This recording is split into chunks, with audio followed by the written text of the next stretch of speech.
Hello everyone and good morning. My name is Vivek Sharma and today we're going to discuss about the most important issues of the day. The first article is regarding dolphin census. Second article Supreme Court की एक judgment है person with disability के बारे में. We're going to talk about that. And last article environment से related है cities collision for circularity जो कि इंडिया का एक ग्लोबल इनिशिएटिव होने वाला है.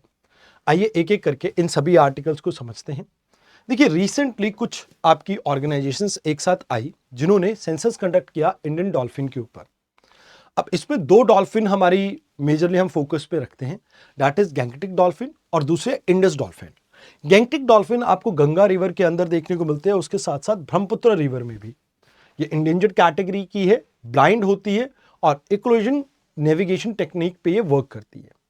देन इंडस डॉल्फिन की बात करें तो मेजॉरिटी पॉपुलेशन इसकी आपको पाकिस्तान में देखने को मिलती है, उसके साथ साथ कुछ पॉपुलेशन आपको ब्यास इंडिया में भी देखने को मिलती है, बट बहुत स्मॉल पॉपुलेशन, और ये भी इंडेंजर्ड कैटेगरी में ही आती है just like your Gangetic dolphin. अभी जो सेंसस कंडक्ट किया गया इसमें हमने पाया कि गंगा और उसकी ट्रिब्यूटरी में मेजॉरिटी आपकी गैंगटिक डॉल्फिन दैट इज सुसु एग्जिस्ट करती है एंड थोड़ा सा पार्ट आपका इसको आपको देखने को मिलता है ब्रह्मपुत्र और उसकी ट्रिब्यूटरीज में भी. मतलब समवेयर अराउंड 996 के अराउंड इंडिविजुअल वहां पर देखने को मिलते हैं. इन टोटल हमने इंडिया में 6000 से ज्यादा डॉल्फिन्स की पॉपुलेशन को रिकॉर्ड की है. एक स्मॉल अमाउंट ऑफ पॉपुलेशन आपको ब्यास रिवर में भी देखने को यहां पे मिल रही है.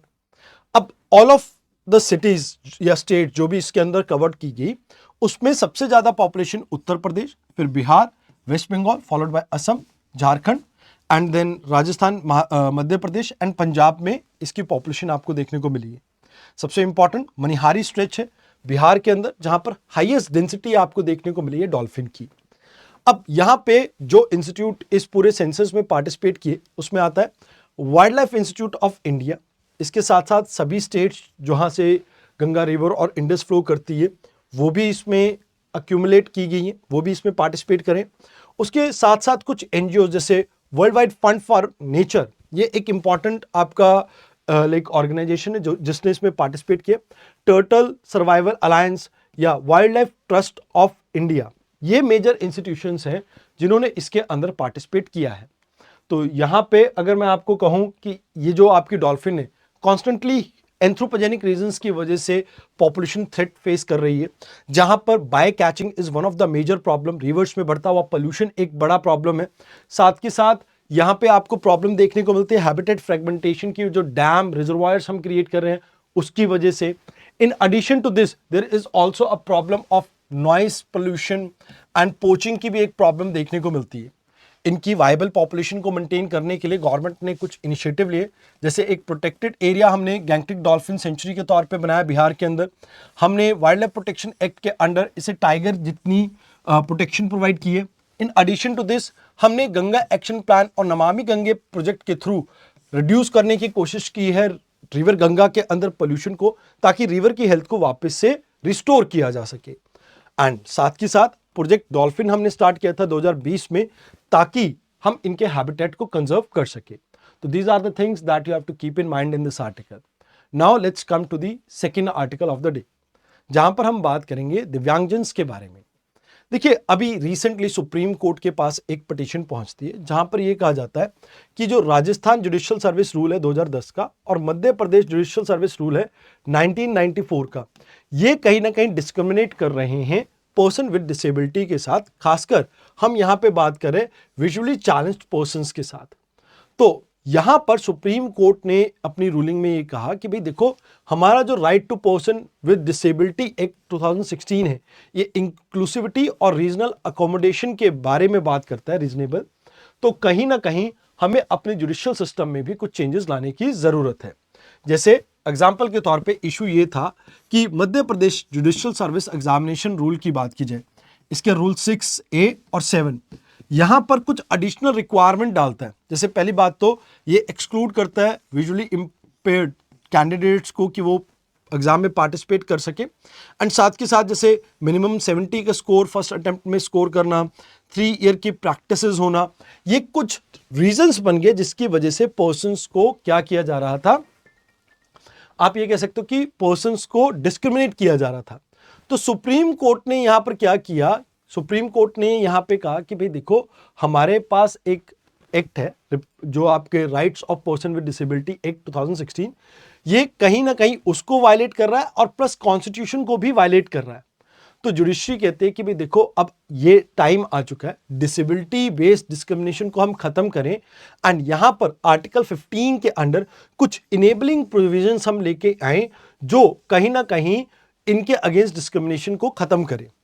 कहते जो पर्सन देख नहीं सकते हैं, इनडायरेक्टली इनके खिलाफ किसी भी तरह का जो आपको बैरियर्स देखने को मिलते हैं, जैसे फॉर एग्जांपल कुछ इनडायरेक्ट डिस्क्रिमिनेशन देखने को मिलते हैं, रिजिड कट ऑफ का या प्रोसीजरल बैरियर्स जो आपको देखने को मिलते हैं, हमें इंश्योर करना पड़ेगा कि हम कैसे इनको इक्वल अपॉर्चुनिटी प्रोवाइड करें और इनके अगेंस्ट ये डिस्क्रिमिनेशन को खत्म करें। इन एडिशन टू दिस कहते हैं कि भाई हमें एक रीजनेबल अकोमोडेशन के ऊपर भी फोकस करना चाहिए, क्योंकि हम कई सारे इंटरनेशनल कन्वेंशन के भी पार्ट हैं और हमारे यहाँ का जो right of person with disability act है वो भी ये कहता है। एंड यहाँ पर इस बेसिस पे जो रूल 6A है, Madhya Pradesh civil judicial services rule 1994 को, यहाँ पर उसे इस वजह से स्ट्रक डाउन कर दिया गया। इन एडिशन टू दिस यहाँ पर जो रूल 7 है उसको भी स्ट्रक डाउन कर दिया गया। तो कहते हैं कि देखो, यहां पर आप ये मान के चलो कि जो पर्सन विद डिसेबिलिटी है इसको प्रमोट करने के लिए, लाइक इनकी परेशानियों को दूर करने के लिए गवर्नमेंट ने वेरियस इनिशिएटिव लिए। जैसे 2016 में हम right of person with disability rule लेके आए, जहां पर एक्ट लेके आए, जहां पर हमने 7 से 21 कैटेगरी इंक्रीज कर दी डिसेबिलिटीज की। पहले 7 ही कैटेगरीज होती थी, अब 21 कैटेगरीज इसमें कवर्ड है। 4% हम रिजर्वेशन देने की बात करते हैं गवर्नमेंट सर्विसेज में, एंड अगर किसी भी तरह का डिस्क्रिमिनेशन होता है उसमें पेनल्टीज की बात की जाती है। सुगम्य भारत अभियान 2015 में जो लॉन्च किया गया था, अब एक्सेसिबल इंडिया कैंपेन भी इसके नाम से भी आप इसे जानते होंगे। इसमें बैरियर फ्री इंफ्रास्ट्रक्चर के बारे में हम बात करते हैं। हम बात करते हैं कैसे हम एक्सेसिबल ट्रांसपोर्ट को प्रमोट कर सकते हैं, हम डिजिटल एक्सेसिबिलिटी को यहाँ पे प्रमोट करने की बात करते हैं। तो यहाँ पर आप मान के चलें कि हम कैसे जो पर्सन विद डिसेबिलिटी हैं उनको नॉर्मल मेन स्ट्रीम लोगों के साथ कनेक्ट कर सके, उसके ऊपर ये स्कीम आपकी फोकस करती है। इन एडिशन टू दिस हमने national action plan for skill development of person with disability के ऊपर भी फोकस किया, जहां पर वोकेशनल ट्रेनिंग और एम्प्लॉयमेंट सपोर्ट हमने प्रोवाइड किया यहाँ पे। इन एडिशन टू दिस दिव्यांगजन स्वावलंबन योजना में सेल्फ एम्प्लॉयड्स और एम्प्लॉयमेंट के ऊपर फोकस किया जा रहा है एंड असिस्टेंस भी प्रोवाइड की जा रही है उन्हें। तो अब जरूरत यह है कि कुछ लीगल रिफॉर्म लेके आया जाए, जहां पर आर्टिकल 15 में हम इस चीज को साफ मेंशन करें कि भाई डिसेबिलिटी के बेसिस पे किसी के साथ डिस्क्रिमिनेशन नहीं हो सकता। In addition to this judicial और सिविल सर्विसेज में इंक्लूसिविटी को हम प्रमोट करें। हम कहीं ना कहीं जो right of person with disability है इसको ठीक से इंप्लीमेंट करें, जहां पर public buildings, transport, work place में एक्सेसिबिलिटी हम प्रमोट करें, और अगर कोई नहीं करता है तो वहां पर पेनल्टीज को इम्पोज करें। साथ के साथ हमें इंसेंटिव देना होगा कंपनीज को भी, ताकि वो दिव्यांगजन्स को भी प्रमोट करें, दिव्यांगजन्स को भी साथ लेके चलें in private sector as well. अब ये बात थी हमारे सेकेंड आर्टिकल की।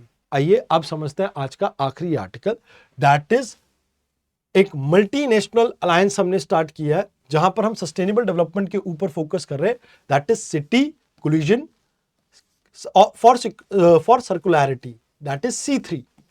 अब इसमें हमारा फोकस क्या है कि हम R³ के ऊपर फोकस करेंगे। R³ इन द सेंस जहां पर रिड्यूस, रीयूज और रिसाइकल के बारे में हम बात करते हैं, यानी सर्कुलर इकोनॉमी। सर्कुलर इकोनॉमी क्या होती है? जैसे लेट्स से आपके पास एक कार है, अब इस कार की 15 ईयर की जो म्याद है वो खत्म हो गई है, तो अब इसको स्क्रैप में डील किया जाएगा। इसको वापस से मेल्ट करके हम क्या करेंगे, किसी और चीज में यूज कर सकेंगे आयरन को। तो मींस सर्कुलरिटी का मतलब ये होता है कि जहां पर आप वेस्ट को रिड्यूस करने की कोशिश करते हो, ज्यादा से ज्यादा रीयूज और रिसाइकल करने की बात करते हो। तो यहां पर इसके अंदर ये मल्टीनेशनल अलायंस होगी, जहां पर आप सिटी टू सिटी कोलैबोरेशन को प्रमोट करेंगे, आपस में नॉलेज शेयरिंग को प्रमोट करेंगे, PPP मॉडल को भी प्रमोट करने की कोशिश करेंगे, एंड ये सब होगा सस्टेनेबल अर्बन डेवलपमेंट को लेके। तो यहां पर कैसे हम एफिशिएंटली अर्बन सेंटर्स में अपने रिसोर्सेज को यूज कर सकते हैं, उसके ऊपर हमारा फोकस रहेगा। अब ये ग्लोबल इनिशिएटिव होगा जहां पर अलग अलग देश की जो अलग अलग सिटीज है वो आपस में पार्टिसिपेट कर पाएंगी, जहां इनका फोकस रहेगा कैसे वेस्ट मैनेजमेंट करना है, रिसोर्स को कैसे एफिशिएंटली यूज कर सकते हैं, सर्कुलर इकोनॉमी को कैसे हम प्रमोट कर सकते हैं, कैसे पब्लिक प्राइवेट पार्टनरशिप और टेक्नोलॉजिकल इनोवेशन के थ्रू हम सिटीज के अंदर बढ़ती हुई जो प्रॉब्लम्स हैं, खासकर जो वेस्ट की प्रॉब्लम है उसको दूर कर सके, उसके ऊपर हमारा फोकस होगा। एंड ये इंडिया का मिशन लाइफ या आप कह सकते हो पंचामृत गोल से भी कहीं ना कहीं इनलाइन है, अलाइंड है। अब यहां हमारा ऑब्जेक्टिव ये है कि हम सर्कुलर इकोनॉमी को प्रमोट करें ताकि वेस्ट को हम रिड्यूस कर सके, रिसाइकल कर सके एंड रीयूज कर सके। अब हमारा यहां पर फोकस है कि एक कंट्री की बेस्ट प्रैक्टिसेस दूसरी कंट्री के साथ हम शेयर कर सके, तो लर्निंग एंड कोलैबोरेशन के ऊपर हमारा यहां पे फोकस रहेगा।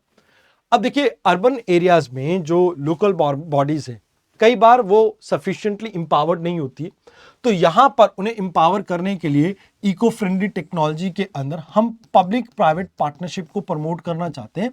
And in addition to this हम कुछ पॉलिसी रिफॉर्म भी लेके आना चाहते हैं ताकि इंपावर की जाए लोकल बॉडीज को।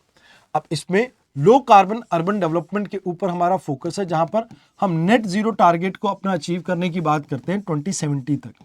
तो यहां पर हमारे को इससे बेनिफिट ये मिलेगा कि वेस्ट जनरेशन कम हो जाएगा, तो जिससे अर्बन वेस्ट की जो प्रॉब्लम कम होगी तो एफिशिएंटली हम वेस्ट को सेग्रीगेट कर सकते हैं, रिसाइकिल कर सकते हैं, रीयूज कर सकते हैं। कार्बन फुटप्रिंट्स हमारे डिक्रीज करेंगे, जिससे कहीं ना कहीं जो हमारी ग्लोबल कमिटमेंट है नेशनली डिटरमाइंड कंट्रीब्यूशन के अंडर जो पेरिस एग्रीमेंट में हमने की थी, हम उसको फुलफिल कर पाएंगे, हम बेटर वे में अपने रिसोर्सेज को यूज कर पाएंगे। तो इन सभी चीजों के साथ हम यहां पे फोकस कर रहे हैं। एंड नाउ इकोनॉमिक बेनिफिट की बात की जाए तो देखो, सबसे पहली बात तो जब सर्कुलर इकोनॉमी आएगी तो कुछ लोगों को रोजगार मिलेगा, ग्रीन टेक्नोलॉजी में आपकी इन्वेस्टमेंट इंक्रीज होगी, एंड मोर ओवर जो वेस्ट आप फिर से यूटिलाइज करोगे तो इसमें कॉस्ट में भी रिडक्शन देखने को मिल सकता है आपको। In addition to this cities में आपका पोल्यूशन कम होगा, लैंडफिल के ऊपर डिपेंडेंसी कम होगी, एयर क्वालिटी बेटर हो जाएगी, सस्टेनेबल लाइफस्टाइल को हम प्रमोट कर पाएंगे, एंड इससे हम वेरियस नेशंस के बीच में आपस में कोलैबोरेशन एंड कोऑपरेशन को बूस्ट कर पाएंगे। तो these are the things that you have to keep in mind in this article.